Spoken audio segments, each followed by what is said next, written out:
This is a reminder that the discussion today will include forward-looking statements within the meaning of applicable securities legislation.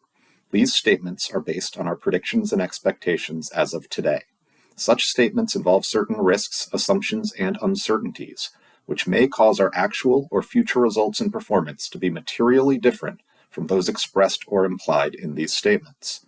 The risks and uncertainties that could cause our results to differ materially from our current expectations include, but are not limited to, those detailed in our SEC filings, including our Form 10-K and our latest Form 10-Q.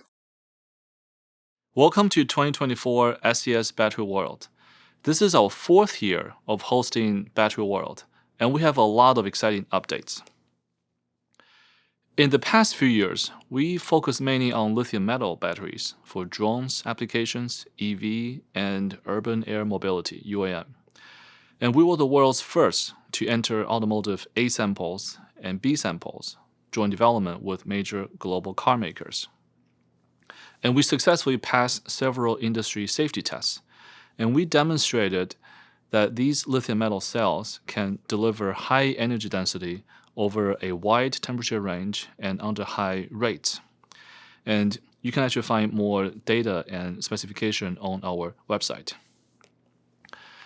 But today, I want to talk about a new market, a new opportunity for SES, a market that is 10 times bigger than EV and is growing faster. I'm talking about energy storage. We live in a new industrial re-revolution, and especially for energy transition and with the rising demand in renewable generation and AI compute. Unlike the previous industrial revolutions where we try to find new sources of energy, now it's about how to produce, distribute, consume, and most importantly, store energy. So this requires new material discovery, a new digital chemistry revolution, and also a new super intelligent battery management. Renewable generations like solar and wind are intermittent, and they require a battery for storage when the sun doesn't shine and when the wind doesn't blow. And we all understand this. So what's wrong with this picture? So it turns out that most of the renewable generations like solar and wind last more than 20 years. But the battery storage lasts less than 10 years. So we need to make the battery storage last longer to match the lifetime of the renewable generation. Most of the batteries used for storage are very mature lithium-ion batteries. So why do they die after 10 years? There are several factors. One of them turns out that, especially in lithium-ion batteries, after long cycle life and in very cold places, and as many of these data centers are in very cold places for cooling and low-cost electricity, there is lithium plating on the anode. Basically, a buildup of mossy lithium in the battery, and then that causes the battery to fade, to die, and even sometimes to catch on fire. So how do we solve this lithium plating issue in lithium-ion? It turns out that we have solved it. We solved it in lithium metal. We solved lithium plating issue in lithium metal batteries, which is what we have been doing for more than 10 years. Our core competence has been to develop an electrolyte that can mitigate lithium plating in lithium metal. And then we demonstrated that our electrolyte can significantly retard the kinetics of mossy lithium formation in lithium metal batteries. And it turns out that the lithium plating mechanism in lithium ion and lithium metal are very similar. So we can actually apply the electrolyte that we developed for lithium metal to address lithium plating for lithium ion to also address the same lithium plating issue and to improve the cycle life of lithium ion batteries. In a way, there is a lithium metal battery in every lithium ion battery. This is a very powerful realization, and this fundamental mechanism allows us to disrupt the entire lithium ion market, in particular, energy storage. Energy storage market is a very mature market and in many cases dominated by several traditional players. from materials to cells, storage, and the final grid or the AI compute centers. And we have a chance to disrupt this market with our 3 AI solutions. So the first one is AI for science. We can extend the cycle life of these lithium-ion batteries by developing a new electrolyte that can address lithium plating challenge. AI for manufacturing. We can detect manufacturing defects through improved quality management. And AI for safety. We can extend the overall cycle life by precisely monitoring and managing the battery state of charge, state of health, and SOX. This realization is really powerful, and then this really changed everything for us. And above the surface are these lithium-ion and lithium metal batteries. It could be an NCM cathode with silicon graphite anode, or LFP cathode with graphite anode, or LFP cathode with lithium metal anode, or NCM cathode with lithium metal anode. But underneath the surface, all these lithium-ion and lithium metal batteries share a common fundamental mechanism, and that is lithium plating. And at even more fundamental levels, there are these 3 AI solutions: AI for manufacturing, AI for safety, and then AI for science. Our customers are so impressed by how well our AI solutions work, they actually ask us to apply these AI solutions to all batteries. So we said, absolutely. Of course, we're going to apply these AI solutions to all batteries. First, in AI for science, we start with a human scientist, and he's thinking of a creative idea, for example, a new molecule. But this discovery process is often based on luck. And the size of the database that this human scientist can process is often limited to about 1,000. And then we synthesize the molecules at our electrolyte foundry. And then we formulate electrolyte. And then we test them in batteries. So A sample, B sample, C sample, and all the way through commercial production. In AI, we can process a much larger database. And I'm talking about the entire universe of small molecules, 10 to the 11th. The entire collection of papers and books about material science, physics, and chemistry, and our entire internal data. And once we map all these data, we take the luck out of discovery process. And all these data are then used to train our AI models. And then the best candidates are synthesized at our electrolyte foundry and tested in batteries the very same way as human-developed candidates. So we have a complete end-to-end full-stack capability in material discovery for batteries. This is very exciting.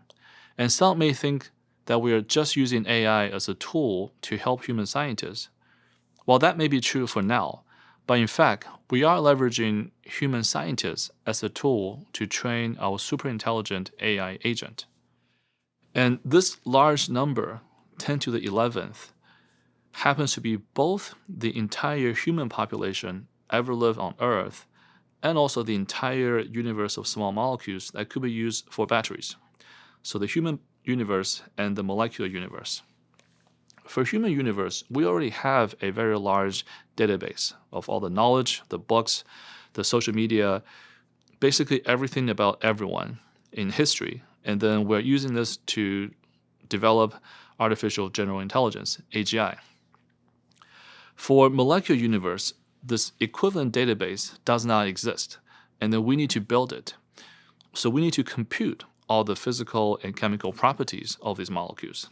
And then this will be key to the development of molecular universe.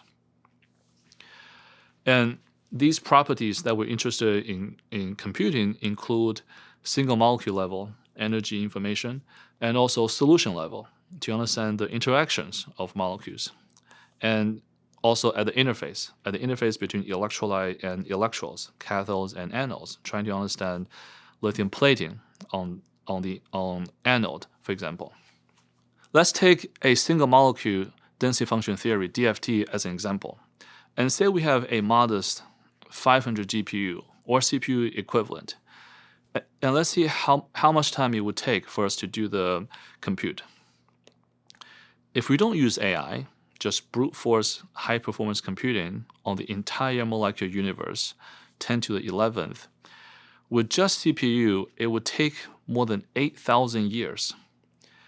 And then with older GPU, Ampere A100, and GPU accelerated software, it would take more than 1,000 years. And once we have the newer Hopper H100, then that number becomes more than 500 years. And then if we introduce AI, first of all, we only need to map 1% of the molecular universe and then rely on AI to predict the rest. So we go from 10 to the 11th to 10 to the 9th. And then with the latest AI software, we can do that in 6 months. And then once we optimize this AI software, it only takes 2 months. So we go from more than 8,000 years to just 2 months to do all the single molecule DFT. This is insane. This is astonishing speed up. And we're witnessing the combined power of high performance computing and also AI. This is why we're able to build databases that are so large, so comprehensive that previously were not possible. And this is why now we're able to map the entire molecular universe. And this is why we're experiencing this digital chemistry revolution. So this is a very powerful tool. Let's take a look at one example. So in this example, we map 10 to the 5th molecules. Now remember, the entire molecular universe is 10 to the 11th. So this is 1/1,000,000th of the molecular universe that we map. And we introduce positive signals, including 38 from the public and 2 from internal. And the AI model was able to produce several thousand candidates, some of which we synthesized and tested at our electric foundry. And then we tested these in batteries, lithium metal cells. And if we look at their cycle life, this gray is the best public benchmark. And the red is the best electrolyte developed by our human scientist. And the blue is the best electrolyte recommended by our AI agent. And it shows a 20% improvement in cycle life. Now remember, this is only after having mapped 1/1,000,000th of the entire molecular universe. And if we can map a bigger part of the molecular universe, then we are confident that we will see even bigger improvements in performance. In manufacturing, AI is also very powerful, and AI can be used to help improve quality management. Traditional quality management is a pyramid. At the bottom, you run tests on all cells. At the top, you run quality scans on very selective few. And AI for manufacturing is like an inverted pyramid. And in fact, the less quality scans that you do, the bigger the impact of AI. And then if we take CT as one example, most battery manufacturers only run CT scans for less than 5% of the cells. That means for the 5% of the cells, we have data, and then we can see if they have defects or not. But it also means for the other 95% of the cells, we don't have data, and then we have no way of knowing if they have defects or not. And we can train this AI model with the 5% cells that we have data so that we make prediction on the other 95% cells that we do not have data. This is very powerful, and then this allows us to lower costs and improve quality and capture defects that would have escaped in our quality management process. In AI for safety, we can integrate AI models with physics-based battery management systems, BMS. And here's one example. Here's a cell that actually had an incident. And then 2 physics-based models were not able to predict the incident. 2 other physics-based models were able to predict the incidents, but then they were way too early.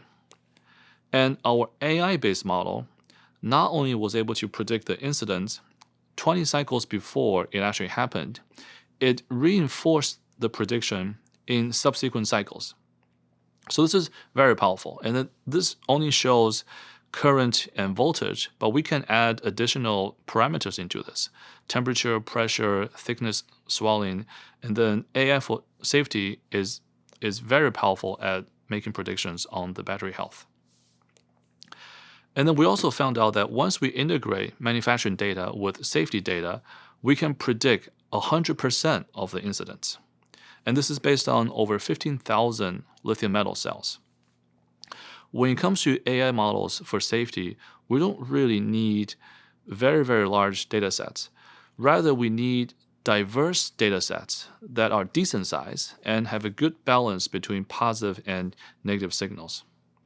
So we've demonstrated this for lithium metal cells, and then we're going to apply this to lithium ion cells. And our AI for manufacturing and AI for safety models are chemistry agnostic. So what does all this mean for our business? It's quite simple. AI pulls in revenue earlier. And not only AI allows us to pull in revenue earlier, it allows us to address much larger markets. Originally, when we focused on just lithium metal cells, we expected EV revenue to come in mid-2026. And then we announced UAM. So that pulled in revenue earlier to mid-2025. And then we announced drones, and that pulled in revenue even earlier to early 2025. But now with AI for both lithium ion and lithium metal, not only we can pull in revenue as early as this quarter, Q4 of 2024, we're also able to address a much broader range of markets: storage, robotics, drones, UAM, and EV. So AI for us is definitely good for business. Our ultimate vision is to build an ecosystem for energy transition, consisting of AI, energy, and consumption, where we use molecular universe to develop new materials for energy transition: solar, batteries, fuel cells, carbon capture, which then provide power to consumptions, data centers, EV, UAM, and robots, which then generate more data that further train our AI development.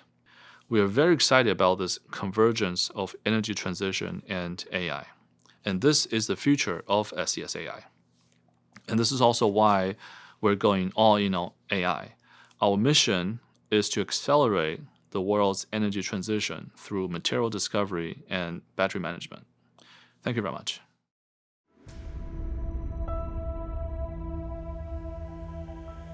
There are 100 billion molecules in the universe that could be used for our energy transition, including batteries for grid, electric cars, flying cars, robots, drones, and AI compute centers. However, people don't realize how long it takes to develop a new battery technology. It could take 10 years from R&D to A sample, to B sample, to C sample, before it gets to commercial production. And we're often trapped with the same set of material discovered 30 years ago. But we can change all this with AI. The mission of SES AI is to accelerate material discovery for energy storage. SES AI, we started in 2012 to develop an ultra-high energy density battery called lithium metal battery. It turned out to be one of the toughest battery chemistries out there, and we were able to successfully enter automotive A sample and then B sample programs. When we first switched focus from manufacturing batteries to AI for material discovery, many people didn't get it. They would ask, "Aren't you a battery company? Why are you doing AI?" The core breakthroughs to batteries and most other energy transition applications are rooted in small molecules. And many companies can build batteries, but no one can use AI to accelerate material discovery like we can. And we have the best and most complete end-to-end capabilities: human domain expertise, large and accurate databases, AI and ML modeling and chemistry simulations, molecular synthesis and electrolyte formulation, and cell testing capabilities. And if we can develop an AI agent for material discovery, its impact would far exceed just lithium metal batteries. applied to all batteries and beyond, carbon capture, solar cells, and hydrogen storage. We soon realized that in order to build the AI agent which can outperform the best human scientists, we need to have databases of astronomical size and scale which do not exist there. Such a database should include physical and chemical properties of over 100 billion small molecules. In other words, we need to build a molecular universe. For example, the energy, force, hormonal levels of single molecules, the solubility of salts in solvents, the miscibility among solvent molecules, as well as interfacial reactions between electrodes and electrolytes. To build up the molecular universe and screen the big chemical space, we could do it 1,000 years without new tools. But with advanced computational chemistry and advanced hardware and machine learning models, we could do it 1 year. We knew we couldn't do it alone, so we partnered with NVIDIA, including their accelerated computing software and the latest GPU, help achieve a speed up of more than 100 times.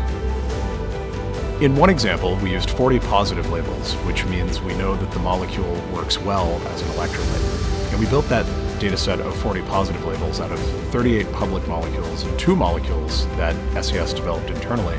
And we mapped the properties and features of those molecules onto a small molecular universe of about 100,000 total molecules, which is only 1/1,000,000th of the true molecular universe, which is about 100 billion molecules in size. After training an AI model on that small molecular universe, that model was able to recommend to us thousands of molecules, some of which were successfully synthesized at our electrolyte foundry. And so far, at least one has improved lithium metal battery cycle life by 20% compared to the best human-developed molecules.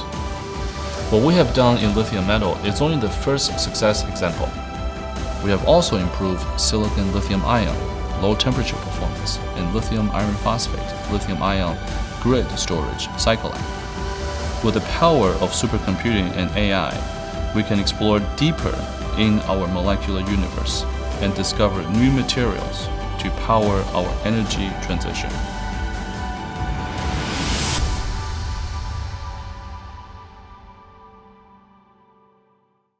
Hello, everyone, and welcome to today's panel discussion, AI Accelerated Materials Discoveries for Energy-Related Technologies. My name is Yan, the Executive Director at Volta Foundation. It's an honor to serve as your moderator for this exciting and timely conversation today. As we stand at the intersection of two transformative forces, AI and energy storage, the opportunities to revolutionize materials discovery are immense. AI has the potential to accelerate scientific and commercial breakthroughs, optimize R&D and manufacturing processes, and unlock materials that will be the key driving forces in the future of energy storage and sustainability.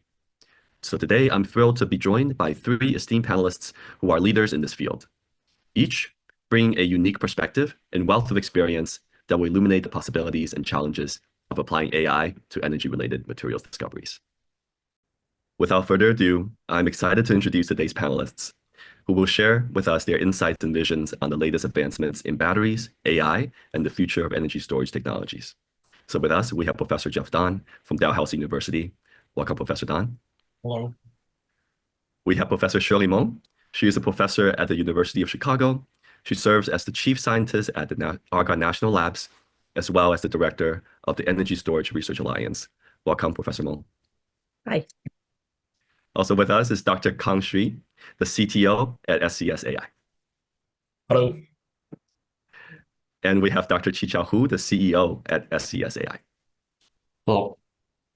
And first, I'd like to invite each panelist to share a couple of minutes of perspective on today's topic. So first, I'd like to start with Jeff. Okay, thank you. So energy storage is going to be very huge in the future as we move more and more towards renewable energy. There's many ways to store energy, and batteries are one of those.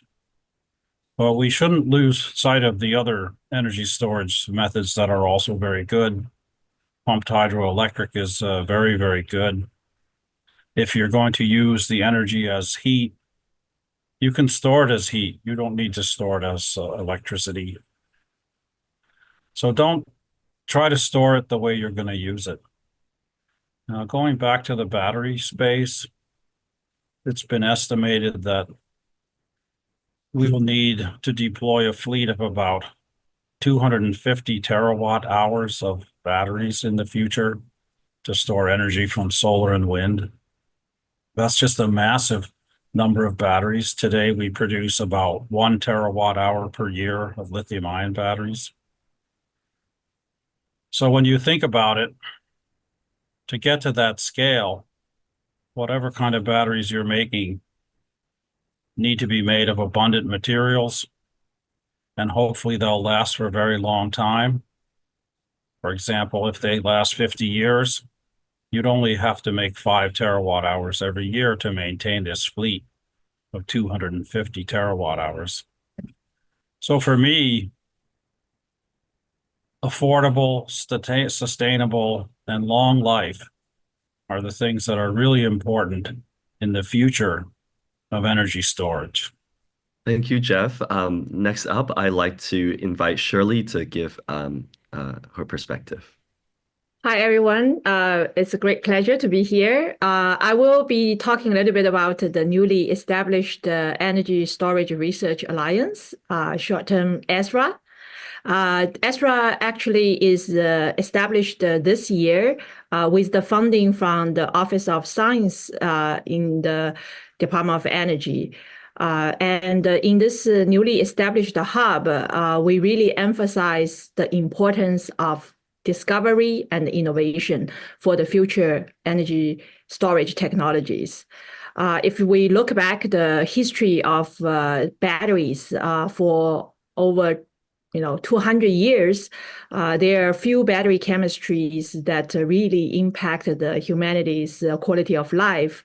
I would say alkaline, Sir Alexander Volta's alkaline batteries and lead acid batteries in the 1860s, and the lithium-ion batteries invented in last century really changed the way how we utilize energy. So I think moving forward, like Professor Dahn said, we have a very important mission about energy transition, where we allow carbon-free sources to support the economic growth of the planet Earth. So we will need to innovate, and we will need to discover new chemistries that allow electrochemically store, convert, and utilize energy.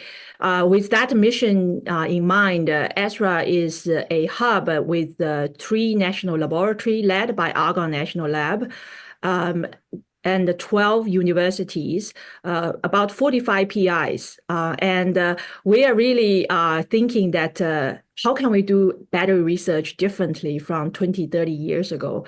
And the word AI, the word artificial intelligence really show up in our top list. Because I think that with the advancement of the tools, such like AI, of course, in our toolbox, we have a few other things, like the advanced photon source. Argonne just finished the $800 million upgrade for the photon source. We have the world's most brilliant and coherent X-ray. We can look at batteries and many advanced energy devices with a new perspective now. And I would say automation and advanced tools like cryo-electron microscopy, they all not only available in today's laboratory. So in the modern laboratory, I think we very excited to say that now we are with the fresh eyes looking at chemistries like sodium electrochemistries, zinc electrochemistries, and even organic soft materials for energy storage. And this uprising new technology like the solid state or solid state batteries really need good foundational support from the science perspective. So I think ESRA is very well positioned to help the industry and help startups and well-established companies to de-risk some of these emerging new technologies for batteries. So I I would say that the future looks very bright. I think there are a lot of things to be accomplished.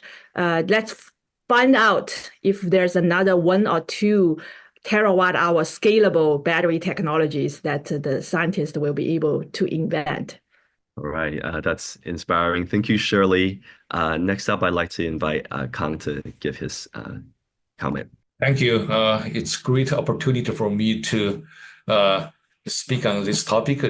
Actually, I have been thinking about this since I retired from National Lab and joined the SES, which really broadens my horizon and my perspective. If you, as Jeff and Shirley brought up, in the future of society, we need diversified chemistries, diversified energy storage technologies to meet the demands of our mankind of energy future. The core of those technological advancement is the material discovery. We need to find new materials, new molecules, new electrolytes, new electrode materials to support those technology, to support those, enable those energy storage advancement. In the past, if you look at the history of the lithium battery invention history, entire process was not really assisted by computation chemistry. AI machine learning did not exist back then. Nowadays, we are suddenly in the midst of the AI machine learning revolution. Both hardware and software are rapidly developing. Something which cannot be imagined to be feasible 5 years ago now becomes feasible. And we are really at the age of this opportunity of breaking the confinement which was imposed upon us by the availability of the existing materials. We can really explore those molecular universe, those materials design space, which was never accessible to mankind before. And AI machine learning, their advantages, and they are never tired. They can allow us to explore those space in a very systematic and also very exhaustive manner, which is never possible before. This is really exciting era we are in. Thank you, Kang, and thank you, Jeff and Shirley, for sharing these insightful perspectives in your opening comments. Next, I have prepared a few questions for each of you. So to start, Shirley, given your expertise in electrolyte materials across all 3 phases, liquid, solid, and gas, as well as your extensive experience in materials characterizations, what is your opinion on the future trends and directions for new materials discoveries? I think that's a very big questions. I would say, yes, our group had the fortune to explore all 3 phases, liquefied gas, all solid state like ceramics, as well as the non-aqueous liquid electrolyte, organic based. I would say that, in my opinion, for electrolyte science is probably the most exciting things in the last few years that showed the differentiations in the performance and the safety of today's battery technologies. I think lithium-ion chemistry benefits a lot from the discoveries and characterizations done with our community, always reporting the how SEI look like, solid electrolyte interface, cathode electrolyte interface look like. What is lacking, in my opinion, is that we don't have a very, how would I say, the kind of database where the scientists can really benchmark what we have discovered, because there's a lot of variety terms. I think I lost the track of localized high concentration electrolyte, weakly solvated or weakly interacted. Yeah, so I think it's probably a time where a good theory framework needs to be developed so that we will have some kind of predictabilities in terms of the electrolyte science. And there's always this dream that the scientists can unify that how we predict liquid electrolyte and then polymeric electrolyte and solid state electrolyte. I think those very fundamental science questions remain to be answered. That how ion transport behave differently when they're in the liquid phase, in the polymeric organic phases or in the ceramic phases. And I think the scientists really are grouping together now and try to solve this grand challenge. I think that to understand how electrolyte and electrode interface look like remain to be the top priority in the research. And the difficulty now is that our battery performance efficiency already is above 99. Now, with Professor Dahn's call for batteries last for a million miles, I think we need to go to 99.999 efficiency. So that make the interface characterization even more challenging. The selectivity, sensitivity, accuracy, all of those demand the scientists to develop new tools and new theoretical frameworks to answer those questions. Yeah, thank you, Shirley. That's a very insightful, comprehensive answer to a couple of ways forward in electrolyte research. Next up, I have a question for you, Jeff. As a prominent authority and outspoken expert in the battery field, what are some gaps in current commercial practice in battery safety? And perhaps I'd love to hear your comments on how AI can help bridge these gaps. Perhaps there are novel applications such as eVTOL, stationary storage that can benefit from advancements in battery technology. Yeah, okay. So we'll talk about lithium-ion batteries here. Lithium-ion batteries that are made by the so-called tier 1 manufacturers are very safe. They've been engineered with many levels of safety protection, including ceramic-coated separators, safety venting, and so on. They're very, very safe.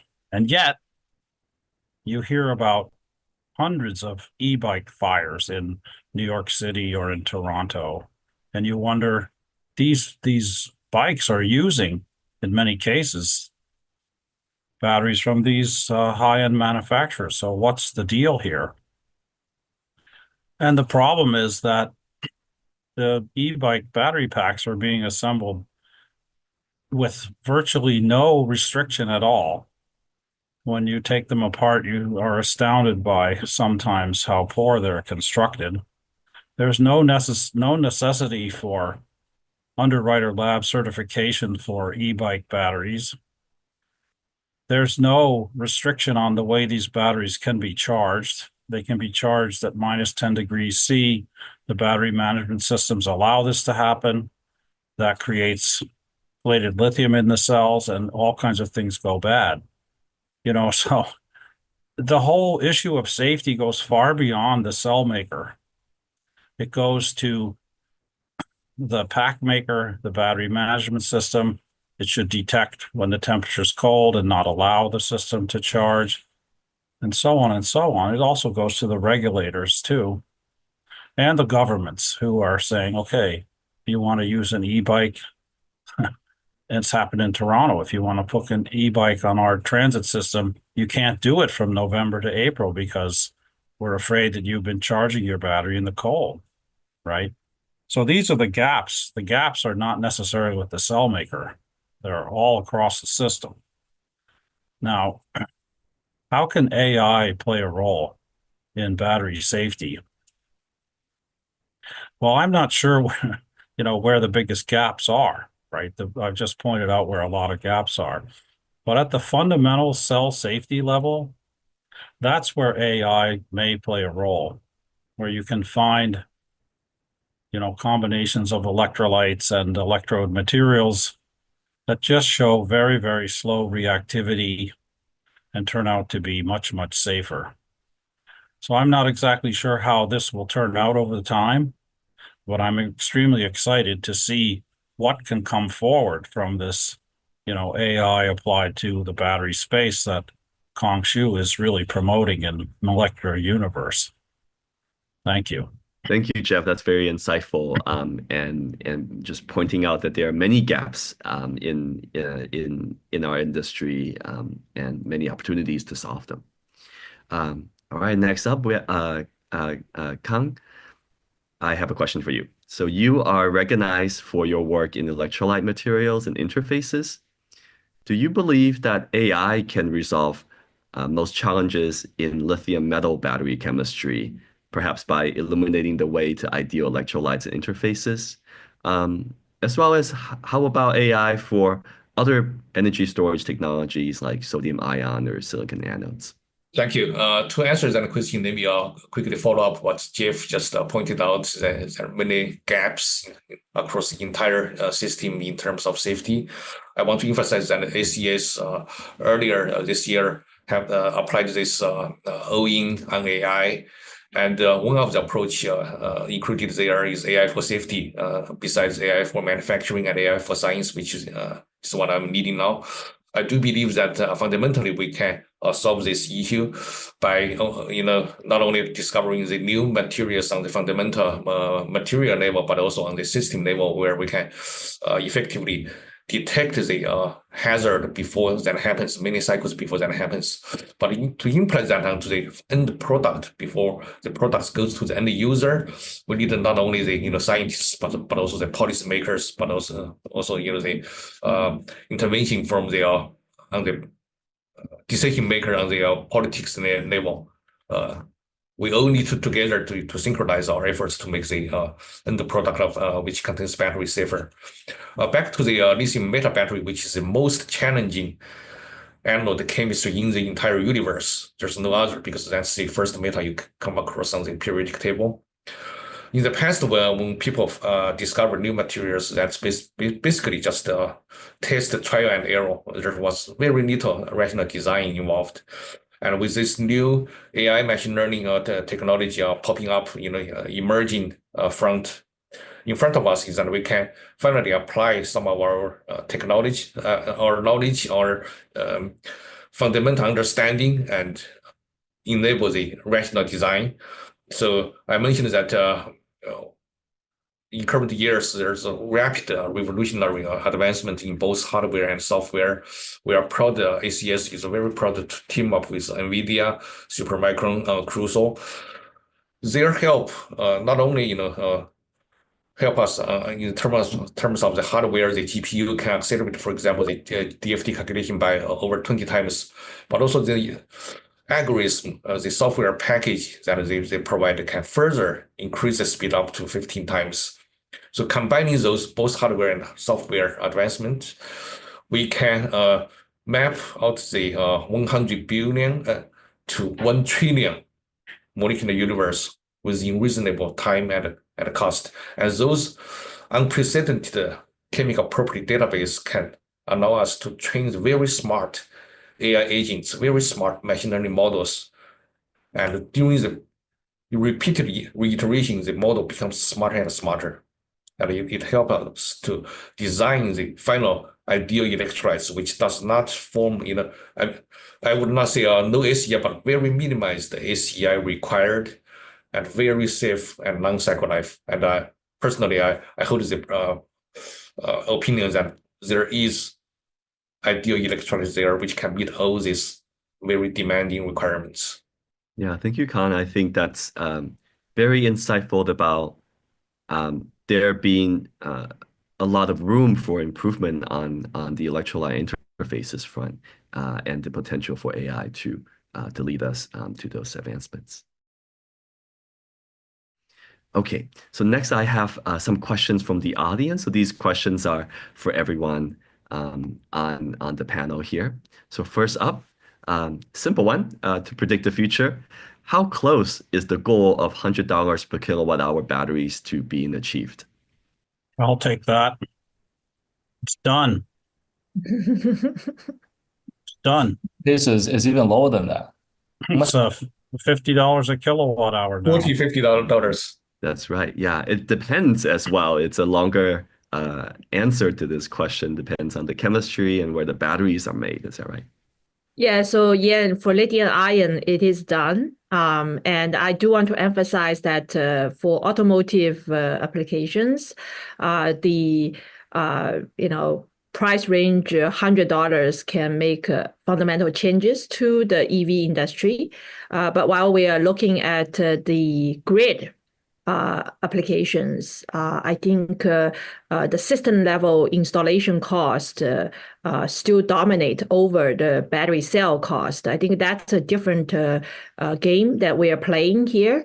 And that's where sodium batteries, aqueous batteries came into play. And I think the price target we were given was much lower. And I'm not sure the race to the bottom is a positive thing. That's just my own opinions, because I would say that electric vehicles are much cleaner and much more efficient than the internal combustion engine cars. I actually, think that given the value of the minerals in the batteries, are we really, all racing to the lower cost? I think all of us have to adjust our mindset that batteries will be an asset in our life. If you own the batteries, you have an asset. So do you really want your asset always to go lower in the values?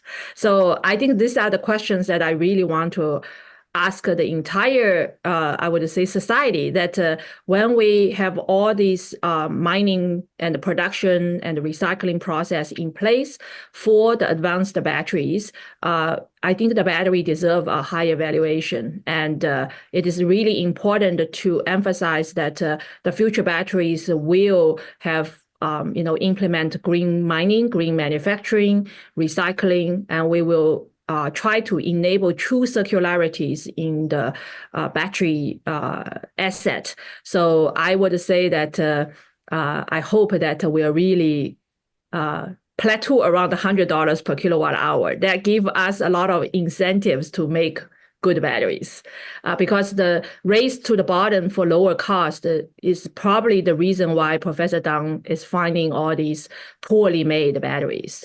I think the mindset of the entire field is really important, and I'm glad I have the opportunity to clarify my thoughts here. Thank you, Shirley.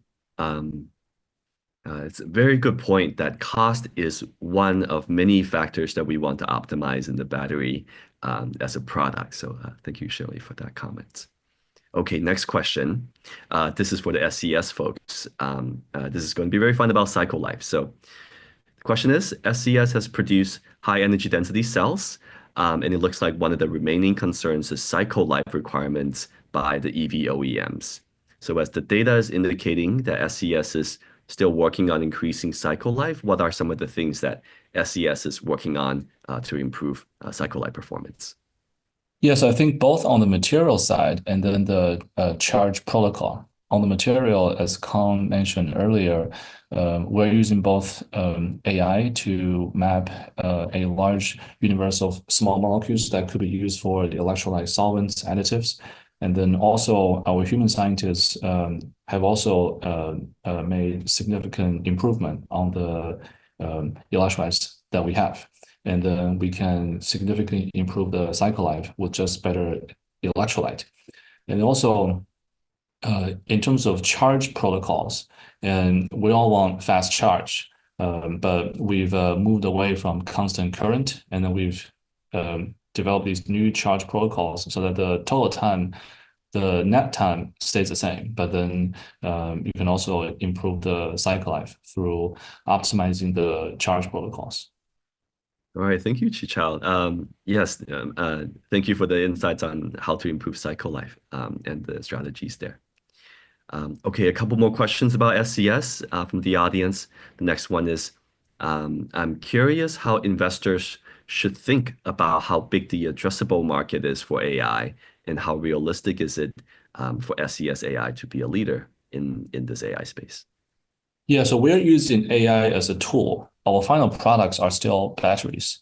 And then, as I mentioned earlier in my keynote, what AI does is it allows us to address not just lithium metal batteries, but all lithium ion batteries and then sodium batteries. And then, so really the question is, how much larger is lithium ion and sodium compared to just lithium metal? And then basically we're talking about the total addressable market, including storage, EV, UAM, robots, drones, basically everything and anything that could use the battery Now we can improve the safety, the cycle life, the performance with AI. We're using AI as a tool, but this tool really allows us to address all and any application that would need a battery. This is fundamentally different from before. I see. So this is not just lithium metal, but also sort of battery, all the applications that are using batteries from different chemistries. I see. Okay, in terms of applications, the next question is, how big do you think SES AI can be in grid storage? We are seeing a bit of an arms race for nuclear power with data centers needing more power for computes. Is this demand something that SES is meeting somehow? And if so, how do you play in this market?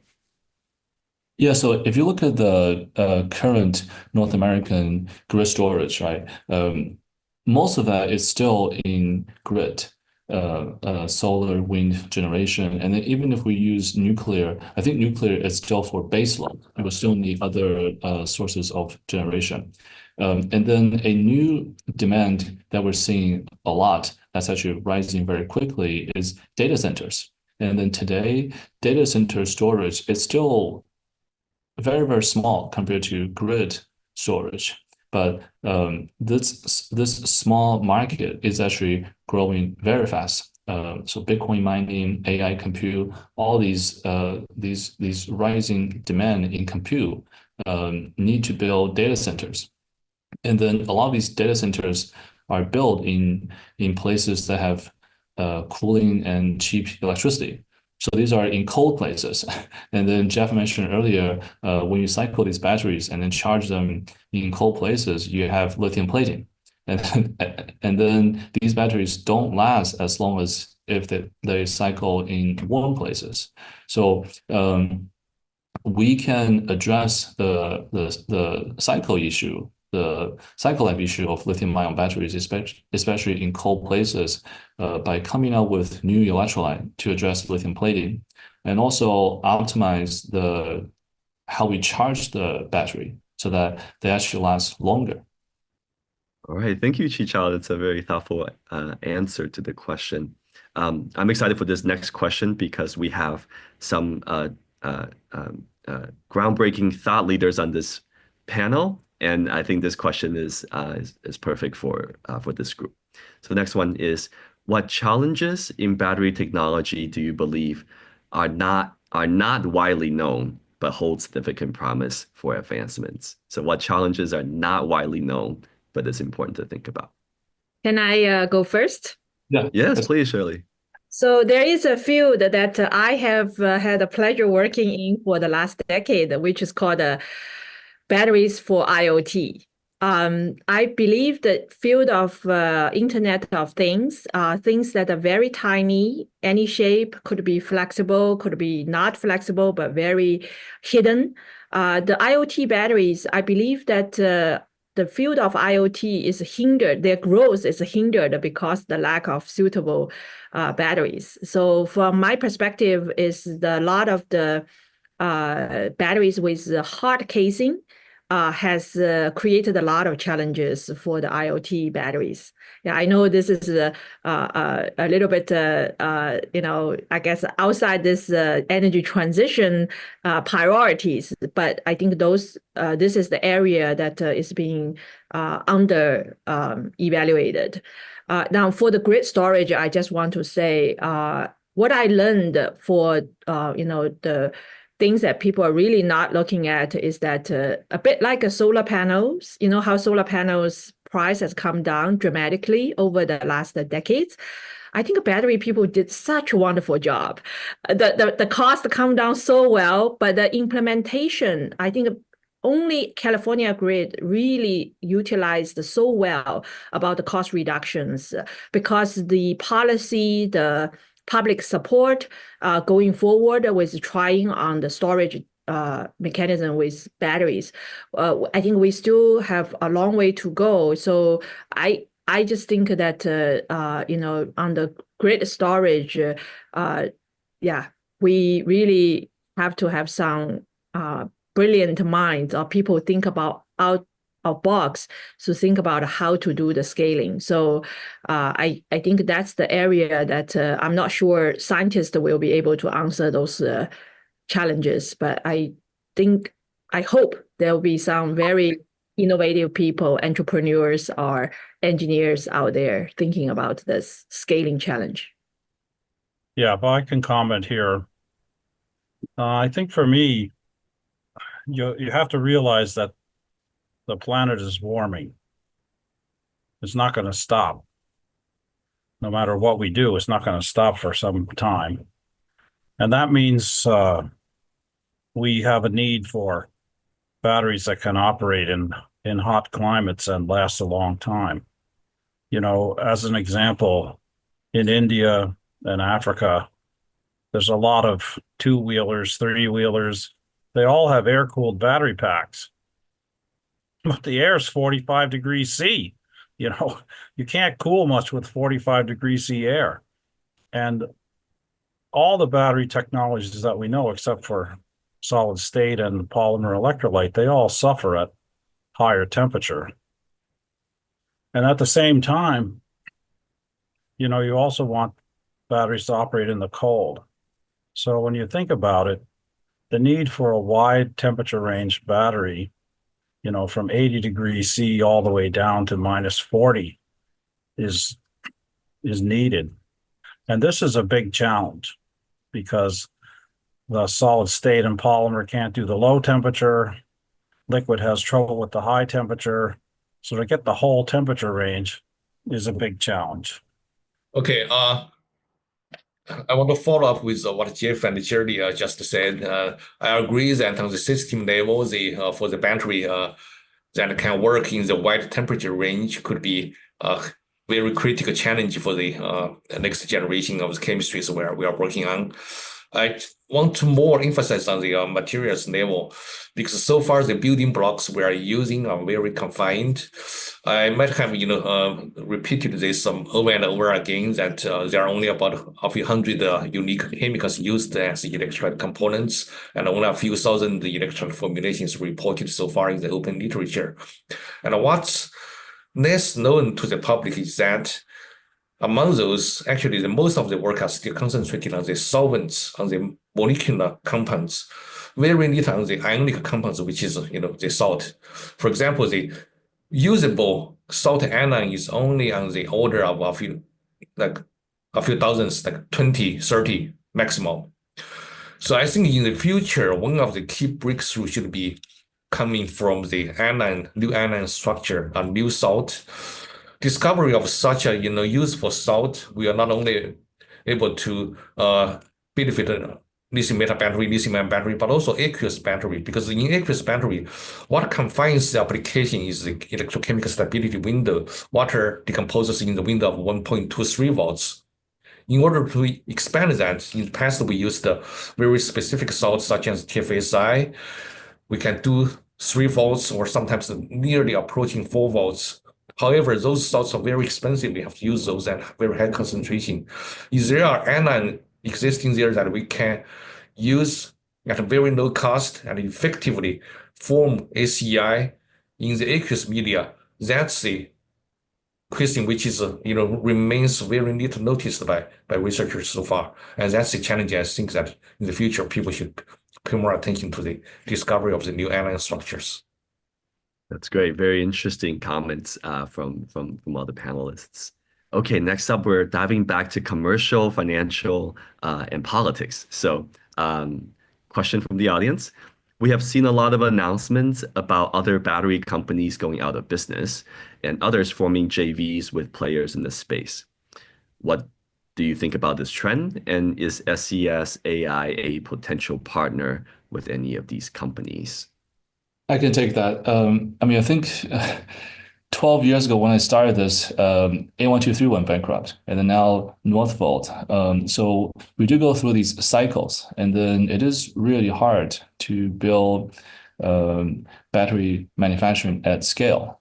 And I think so. We we do battery manufacturing. We make lithium metal cells, not at the super large scale that the tier ones do, but we make them for UAM, for drones, for EV applications.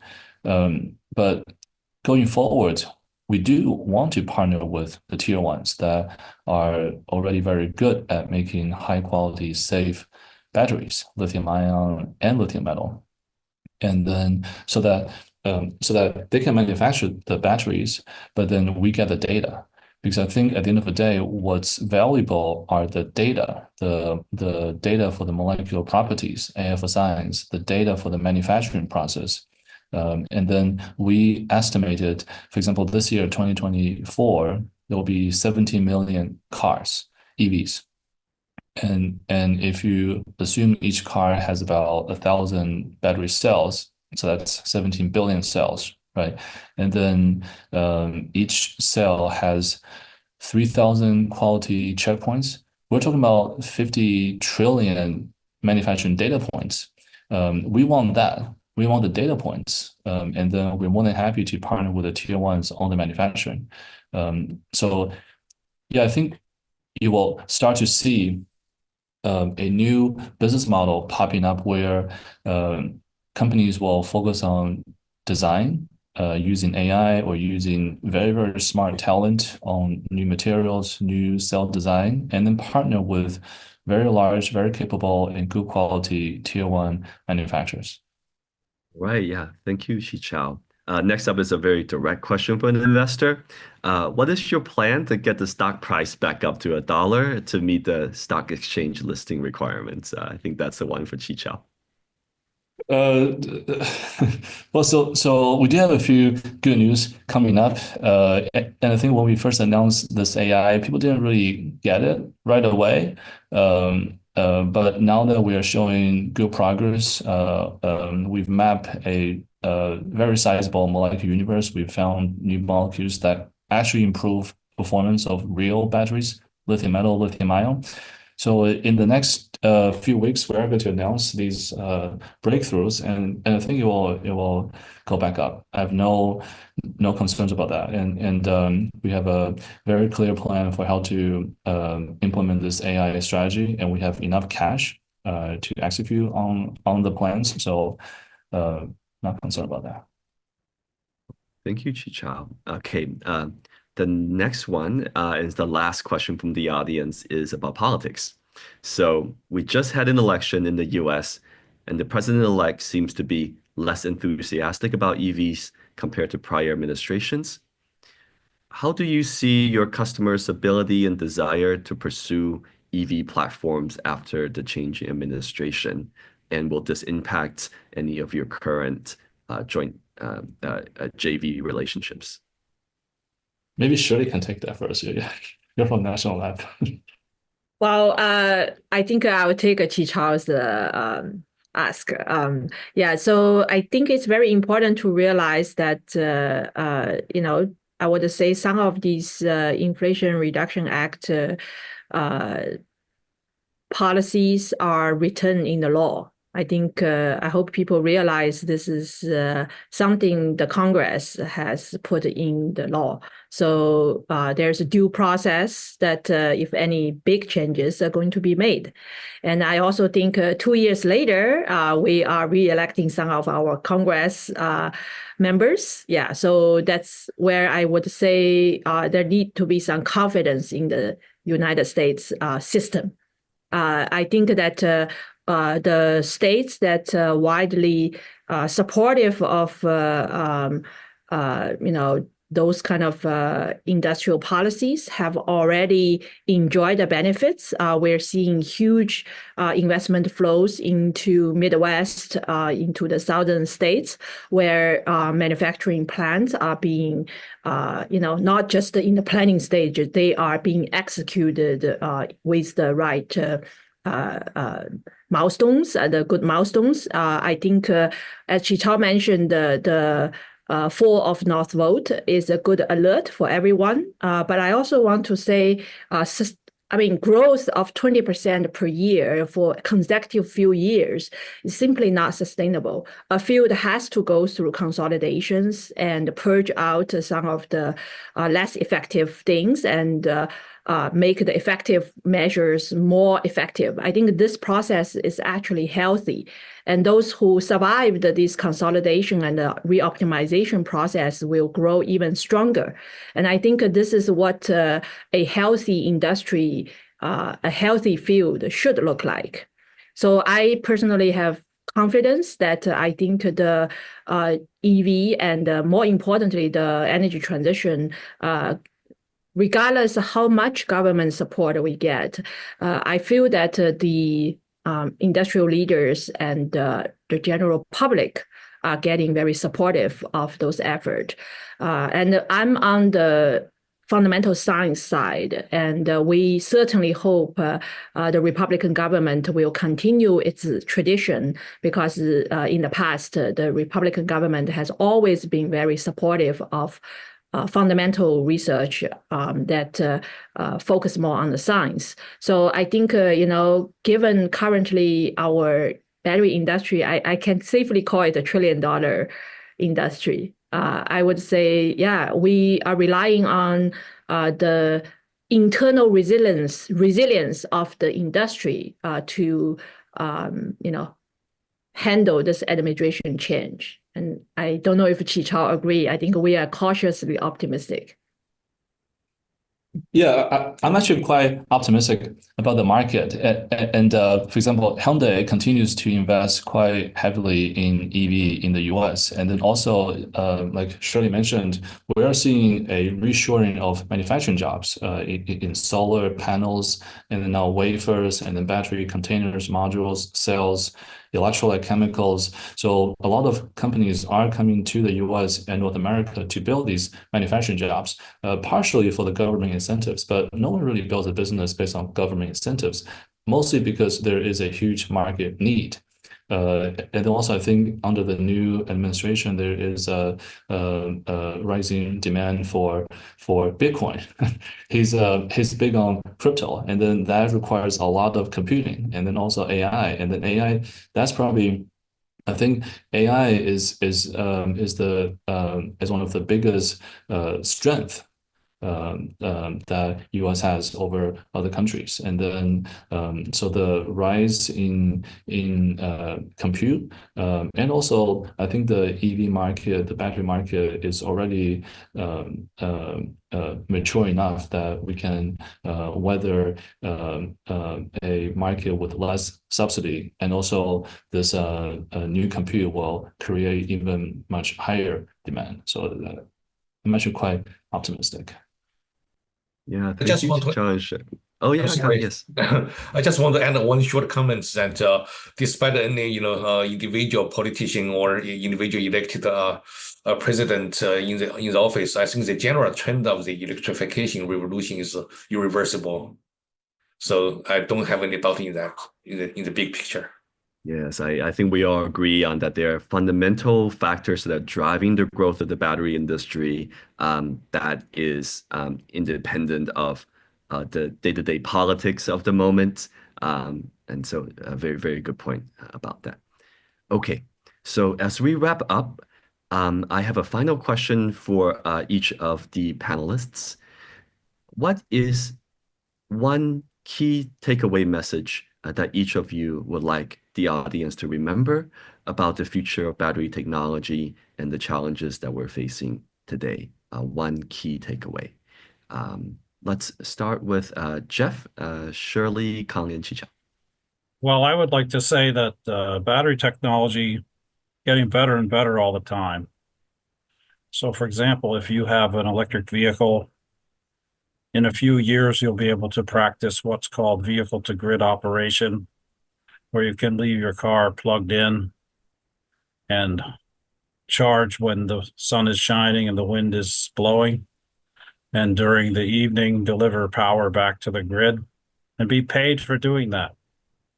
And the batteries are good enough that you won't even have to worry about wearing them out. They'll support many, many thousands of cycles and millions of miles of driving and enable vehicle to grid.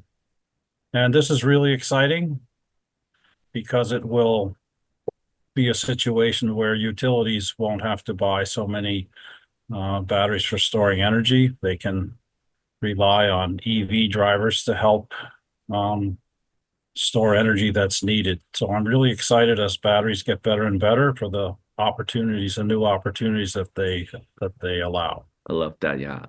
Longer life batteries in EVs and vehicle to grid. That's great. Shirley?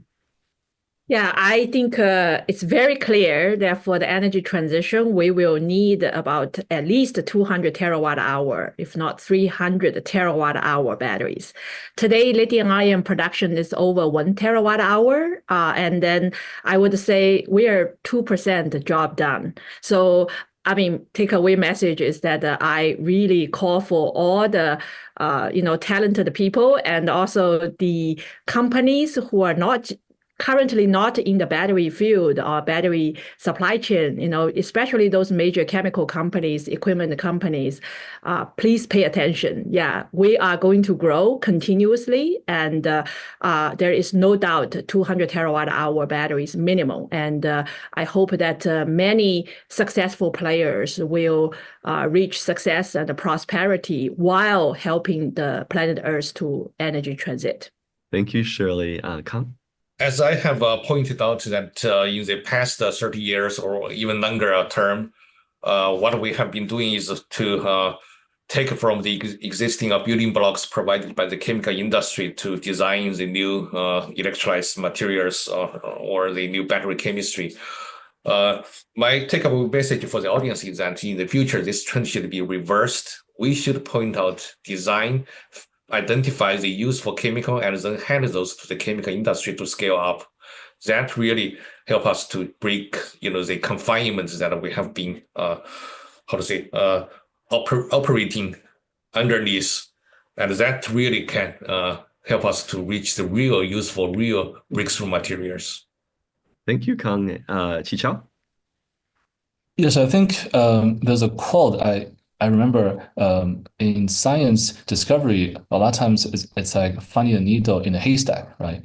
And then it's based on luck. So what if we can invent a giant magnet that can just pull the needles out of the haystack? And I think this giant magnet is basically AI. And then Kang mentioned at the material level, there's 100 billion to a billion molecules and other properties. And then EV, 70 million cars, that's 17 billion cells. And then Shirley mentioned storage is 1,000 times bigger than that. I don't even know the name for that, but basically just a lot of data. And then how do we make sense of the data? And then how do we build this giant magnet so that we can pull the solution out for the challenges that we have? And I think there is an enormous opportunity in this convergence of AI and energy transition. So it's a really exciting time. Thank you, Qichao, for that very vivid description for the goals of AI in the battery industry. Okay, and with that, I'd like to thank all of the panelists for participating today. Yeah, thank you so much. Thank you very much. Thank you. Thank you. Thank you to our incredible panelists for sharing their excellent expertise and insights, and to all of you for joining us today for our discussion on AI accelerated materials discovery for energy-related technologies. It's clear that AI is not just a tool, but a catalyst, reshaping how we approach the discovery and the development of batteries, materials critical to the energy transition. On behalf of our team, thank you again for your participation. If you have any questions that we did not have time to answer, please feel free to reach out to SES via the inquiry form on their website at ses.ai. We look forward to continuing these important conversations and seeing how this community drives innovation forward. Have a great day.